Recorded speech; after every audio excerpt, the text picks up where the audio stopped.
Halo PPDI 16. Kali ini saya akan menjelaskan tentang bagaimana cara kalian melakukan implementasi bubble sort di dalam codingan C. Jadi ini kurang lebih ini tujuannya untuk bisa mengurutkan antara dari besar ke kecil atau kecil ke besar. Nah, tapi memang ada beberapa algoritma yang bisa kita gunakan ketika kita mau melakukan pengurutan data. Salah satunya adalah bubble sort. Nah, eh kita akan belajar mulai dari basicnya dulu karena bubble sort adalah termasuk algoritma yang masih basic, yang masih awal. Untuk contohnya dan algoritma bagaimana cara dia kerjanya, saya akan menggunakan visualgo.net. Nah, ini bisa kalian buka juga di dalam browser dan kalian ketik saja visualgo.net. Nah, dari sana nanti akan dikasih pilihan untuk kalian memilih sorting apa, gitu ya. Ya, tidak hanya sorting juga, dalam VisualGo itu ada berbagai macam jenis uh, contoh yang bisa diimplementasikan atau yang bisa dilihat dulu simulasinya. Tapi untuk kali ini saya akan menggunakan bagian sortingnya saja. Nah, kita mulai dari bagaimana cara bubble sort itu bekerja. Nah, kalau misalkan saya jalankan untuk sistemnya bubble sort ini, jadi secara basicnya di dalam sorting itu ada kalau kita lihat itu memang bakal ada bagian loopingnya, lalu bagian pengecekan sama penukaran. Jadi ada 3 bagian. Nah, bagaimana cara yang menjadi perbedaan antara sorting yang lain, antara bubble sort, selection, insertion, merge sort, bahkan sama quick sort adalah bagaimana cara dia melakukan pengecekan. Kayak gitu. Nah, apa yang akan dicek oleh bubble sort adalah seperti ini. Saya akan jalankan bubble sortnya. Jadi sambil berjalan bubble sortnya, kita akan bisa lihat apa yang menjadi perbedaannya antara bubble sort dengan yang lain. Nah, kalau misalnya bisa lihat, saya balik dulu ya ke step sebelumnya. Jadi kalau misalnya dilihat, pada step pertama yang dilakuin adalah dia akan compare dengan sampingnya. Jadi untuk looping yang pertama dia akan melihat antara kiri sama kanannya. Nah, apakah dia lebih besar atau lebih kecil antara angka yang ada di angka 5 sama angka 2. Nah, dalam kasus ini kita akan mengurutkan secara ascending. Jadi kita akan urutkan dari kecil ke terbesar. Nah, kalau misalnya bisa dilihat, karena kasusnya adalah dari kecil ke terbesar, maka yang bisa kita lihat adalah angka 2 itu lebih kecil daripada angka 5. Nah, kalau menurut aturan, ini sudah menyalahi aturannya, sehingga dia harus ditukar antara angka 5 dan angka 2. Jadi di dalam next step-nya, setelah compare angka 5 dan angka 2-nya, maka dia akan melakukan penukaran terlebih dahulu. Nah, setelah melakukan penukaran, yang menjadi perbedaan antara sorting bubble sort dengan yang lainnya adalah ketika dia masuk ke dalam looping yang kedua sampai looping yang seterusnya, dia akan bandingkan dengan sebelahnya. Seperti itu. Jadi, sistem bubble sort adalah dia membandingkan angka yang ada di samping-sampingnya. Gitu. Jadi kalau saat tadi compare antara 5 dengan 2, lalu ditukar, sekarang 5 di kanannya, 2 di kirinya. Setelah itu yang dilakukan adalah compare antara 5 dan 1. Dimana tadi kan 5 kita udah tukar ya. Nah, jadi sekarang posisi 5 sama 1 ini adalah samping-sampingan juga. Nah, kalau misalnya kita lihat, oh ternyata 1 yang paling kecil juga. 1 lebih kecil daripada 5. Maka yang terjadi adalah dia akan melakukan penukaran lagi. Next loopingnya, dia akan compare dengan sampingnya lagi. Seperti itu. Jadi apa yang dilakukan oleh bubble sort adalah dia komparasi samping-sampingnya. Seperti itu. Nah, loopingannya ini akan jalan sampai kapan? Loopingannya akan jalan sampai ketika semua indeks yang ada di dalam array yang kita punya, itu sudah mendapatkan angka maksimal yang bisa kita dapatkan di bagian kanan. Jadi di dalam bubble sort ini, satu loopingan itu tujuannya adalah satu, yaitu untuk menemukan nilai maksimal yang bisa didapat di bagian kanannya, gitu ya. Jadi untuk mendapatkan nilai maksimal yang bisa didapat dari bagian kanannya. Jadi satu loopingan, jadi kalau saya jalanin loopingan pertama, kita akan mendapatkan angka 5 yang paling kanan. Nah, di sini ditandai dengan warna orange ya. Nah, lalu masuk ke dalam loopingan selanjutnya itu, si warna orange-nya ini nanti tidak akan disentuh sama sekali. Gitu ya. Nah, untuk prosesnya, untuk proses loopingan selanjutnya itu kurang lebih masih sama compare dengan samping-sampingnya untuk mencari kali ini indeks kedua dari kanan yang terbesar. Kayak gitu. Jadi dia akan mencari dulu nilai maksimal yang bisa didapatkan di bagian kanannya. Dari kanan sampai ke kiri. Seperti itu. Nah, jadi konsepnya seperti itu. Jadi kita karena sudah tahu apa yang dicek, sama sekarang kita sudah mengetahui apa yang menjadi goalnya, sehingga ketika kita tahu goalnya apa dalam satu loopingan, kita bisa bikin boundary atau kita bisa bikin batasan dari looping yang akan kita lakukan, seperti itu. Kalau misalnya kalian lihat di Visual Goal itu memang ada kita bilang kayak pseudocode yang sudah disediakan. Tapi ini optional saja kalau misalkan kalian memang mau ikutin pseudocode-nya tidak masalah, tapi saya akan menggunakan algoritma sendiri. Seperti itu. Nah, jadi memang goalnya kalau nanti kalian lihat, ini saya akan terusin terus. Nah, dia akan menuhin dari kanan sampai ke kiri. Jadi dia akan mencari angka maksimal di kanan, habis itu ke kiri sedikit untuk mendapatkan nilai maksimal lagi, sampai seterusnya, seperti itu. Nah, jadi itu goalnya. Itu yang akan kita implementasikan. Nah, jadi kita coba implementasikan ya di dalam codingan C. Jadi kalian bisa masuk ke dalam Visual Studio Code-nya dulu.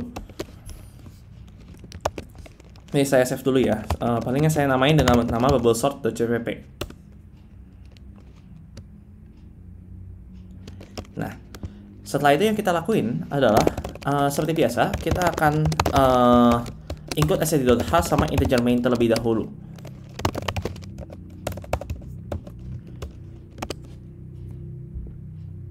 Nah, setelah itu palingan untuk logical sortnya saya akan taruh di fungsi yang berbeda ya. Jadi biar kalian nanti bisa belajar lewat satu fungsi yang saya bikin saja, supaya nanti tidak bingung ya. Kalau ini adalah bagian bubble sort. Jadi saya akan bikin satu fungsi do bubble sort. Nah, di dalam do bubble sortnya ini kita akan sediakan array yang isinya sama kayak tadi ya. Jadi ada angka 5, 2, 1, 4, dan 3. Nah, baru kita tadi pasang logiknya di sini. Gitu ya. Jadi untuk logiknya adalah pertama kita akan looping sampai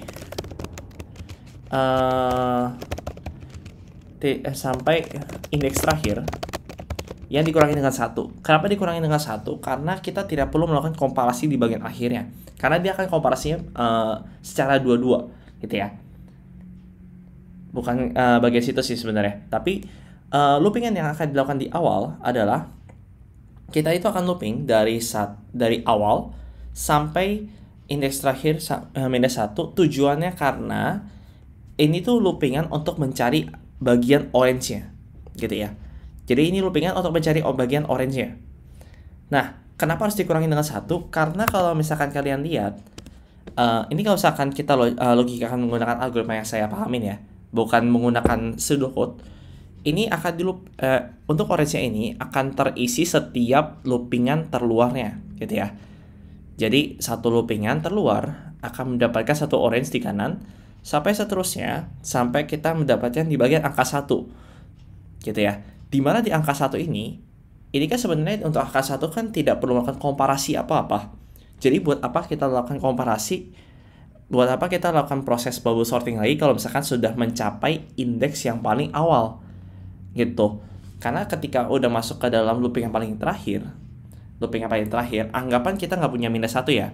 Anggapan kita nggak punya minus 1.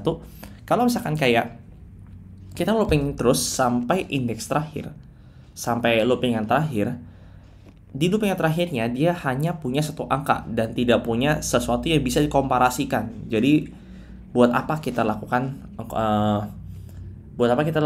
looping sampai terakhir kayak gitu. Jadi kita hemat loopingan saja. Jadi sampai minus 1 saja ya. Sehingga di bagian terakhirnya tidak perlu lakukan komparasi lagi. Seperti itu. Jadi yang mesti kita lakuin adalah kita akan lakukan looping. Jadi lebih kecil daripada, untuk sekarang palingan saya akan kasih array length saja ya, untuk menyatakan panjang dari arraynya. Dikurang dengan 1. Terus i++.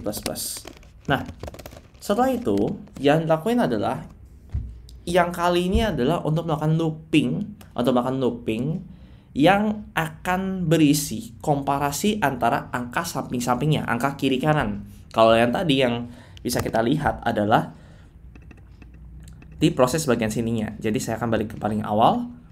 Nah, jadi loopingan selanjutnya yang kita buat adalah loopingan yang ini. Jadi untuk melakukan komparasi antara angka samping-sampingnya, dalam kasus ini adalah 5 dan 2. Nah, ini akan diterapkan terus-menerus sampai di bagian terakhir, tapi dikurang 1 juga. Kayak gitu ya. Dikurang 1 dan juga dikurang dengan i-nya. Kayak gitu ya. Jadi ini looping sampai indeks terakhir dikurang dengan 1 dikurang dengan i. Nah, jadi alasan kenapa dikurangi dengan i adalah i itu akan menyatakan jumlah angka.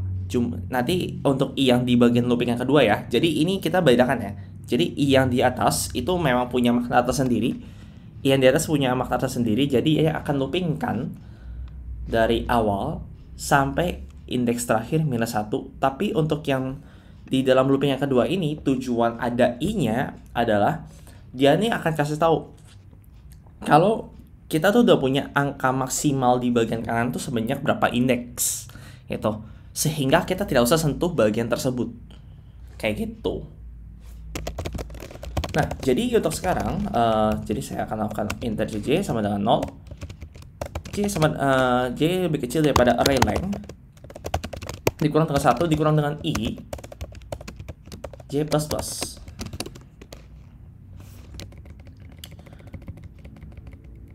Nah, jadi selanjutnya yang kita lakukan adalah kita tinggal lakukan komparasi.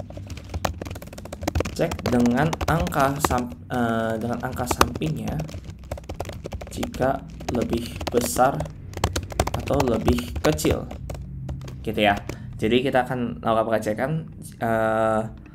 apakah lebih besar atau lebih kecil. Tapi di sini saya pasang skenario dulu ya. Skenarionya di sini adalah urutkan dari kecil ke besar. Jadi alias ascending. Nah, jadi yang mesti dilakuin adalah untuk mengurutkan angka dari kecil ke terbesar. Jadi kita masih cek dulu kalau misalkan dari array yang kita punya pada bagian J itu menyatakan di bagian kiri ya. Jadi nanti kita akan compare dengan angka sampingnya. Berarti kita nanti butuh bagian kirinya, yaitu si J-nya, sama bagian kanannya, dimana kanan itu diwakilkan dengan J+1, seperti itu. Nah, jadi yang mesti kita bikin apa di sini? Yang mesti kita bikin adalah kita tuh harus melakukan komparasi apakah array J ini lebih kecil daripada array J+1. Sebenarnya di sini saya bisa bikin singkatnya, tapi untuk memudahkan kalian memahami, saya akan bikin codingannya sedikit lebih panjang, kayak gitu ya. Tapi untuk kedepannya, ketika kalian ingin implementasi sendiri, untuk kalian optimize sendiri, atau kalian mempermudah pembacaan codingan kalian, bisa kalian simplify aja sendiri, gitu ya. Di sini tujuannya supaya lebih paham aja dengan cara pikir yang sudah kalian pikirkan, seperti itu. Nah, di sini alurnya adalah ketika kita punya bagian kiri itu lebih kecil daripada bagian kanan, berarti itu tuh masih memenuhi persyaratan kalau dia itu diurutkan dari kecil ke terbesar. Jadi tidak perlu kita sorting, tidak perlu kita tukar pada saat itu. Nah, lanjutnya lagi, kalau misalkan dia tidak memenuhi syarat tersebut, baru yang kita lakukan adalah kita akan melakukan penukaran. Di mana penukarannya kita akan menggunakan prinsip temporary variable untuk menampung satu angka sementara dari satu indeks array tertentu. Nah, sehingga nanti angka dari indeks tertentu yang sudah kita simpan bisa kita replace dengan angka kanannya. Jadi nanti tinggal angka kanannya kita akan replace dengan si angka temporary yang sudah kita simpan, seperti itu.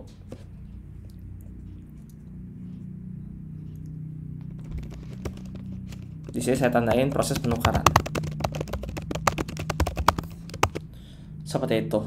Jadi ini kurang lebih logiknya seperti ini untuk bagian bubble sorting. Nah, jadi nanti selanjutnya kalian tinggal bikin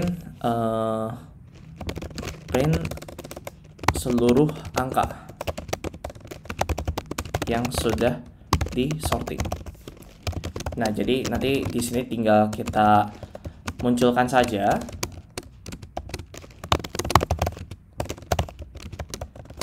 Nah, jadi kurang lebih seperti ini.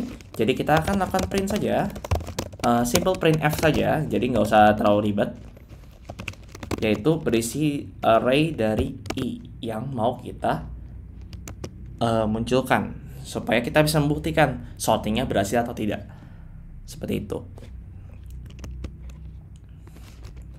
Nah, jadi di dalam integer main-nya bisa kita langsung ketik do bubble sort.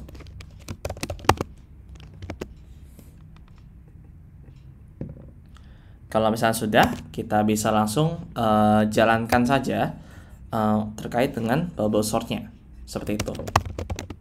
Di sini saya akan buka terminal baru saja supaya nanti bisa kelihatan lebih jelas sedikit ya. Nah, di sini saya akan menggunakan GCC. Untuk kalian yang menggunakan DFC tidak perlu terlalu khawatirkan, kalian bisa langsung jalankan saja. Tapi untuk saya yang pengguna macOS, palingan saya akan menggunakan GCC karena mau tidak mau sebenarnya. Di sini saya akan masuk ke dalam documents dulu. Punya C, punya PPTI 16 pertemuan 8. Nah, di sini saya akan compile dulu bentar. GCC bubble sort, CPP bubble sort. Nah, di sini saya akan jalankan dulu ya. Nah, di sini kalau misalnya kalian bisa lihat, angkanya sudah berurutan sekarang. Seperti itu. Jadi kesimpulan yang paling mencolok yang ada di dalam bubble sortnya ini adalah komparasi yang dilakukan oleh bubble sortnya adalah komparasi antara kiri dengan kanan. Gitu. Sisanya, dan juga satu poin lagi adalah tujuan bubble sort dalam satu loopingan itu adalah untuk mencari angka maksimal yang ada di paling kanan. Kayak gitu. Jadi semakin lama dia akan semakin menumpukan angka yang terbesar di bagian kanan, terus kedua dari kanan, ketiga dari kanan, sampai seterusnya. Seperti itu. Itu tujuannya. Nah, paling kurang lebih untuk codingannya seperti ini. Untuk codingan bubble sortnya cukup seperti ini dan algoritmanya selesai sampai sini saja. Nah, jika ada yang ingin tanyakan, silahkan tanyakan kepada saya ataupun Jordi lewat line. Jadi kurang lebih untuk penjelasan sampai sini. Tapi kalau misalnya ada yang nggak ngerti, silahkan ditanyakan saja ya. Seperti itu. Nah, paling sampai sini aja untuk materinya. Terima kasih telah mendengarkan. Paling saya cuma bilang selamat belajar.